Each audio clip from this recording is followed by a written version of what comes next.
କଣ୍ଟାଟେ ପଡିଛି ଲୋକମାନେ ଏଇ କଣ୍ଟା ବାଟେ ଯିବା ଆସିବା କରନ୍ତି ଏପଟରୁ ସେପଟ ହେଲା ଦିନେ ଗୋଟେ କଳା ଛେଳି ସେଇ ବାଟେ ଚରିବାକୁ ଯାଉଥିଲା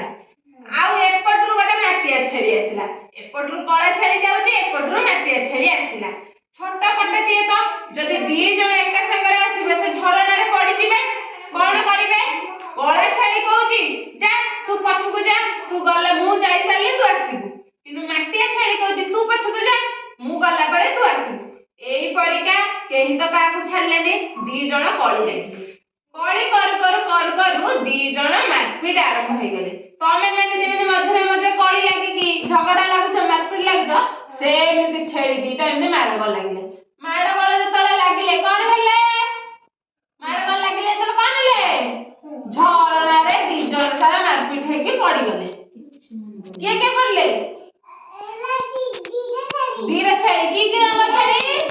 କଳା ଛେଳି ଆଉ ମାଟିଆ ଛେଳି ମାଡ଼ଗୋଳ ଲାଗିଲେ ବୋଲି ସେଇ ପଟାରୁ ତଳକୁ ଖସି ପଡିଲେ ଝରଣାରେ ଆଉ ଦିନେ ସେଇ ପଟେ ଆଉ ଏକ ଯୋଡି ଛେଳି ମୁହାଁମୁହିଁ ହେଇକିନା ଗଲେ ଦୁହେଁ ଚିନ୍ତା କଲେ ସେଦିନ ତ ସେମାନେ ଝଗଡା ଲାଗିକି ଝରଣାରେ ପଡିଥିଲେ ଆମେ ଆଜି କଣ କେମିତି ଯିବା ଗୋଟେ ଛେଳି ବସି ପଡିଲା ଆର ଜଣକ ତାକୁ ଡେଇଁକିନା ପାର ହେଲା ସେଥିପାଇଁ ସେମାନେ ଦୁହେଁ ସୁରୁଖୁରୁରେ ଘରକୁ ଗଲେ ତାହେଲେ ଆମେ ଏଠୁ କଣ ଜାଣିଲେ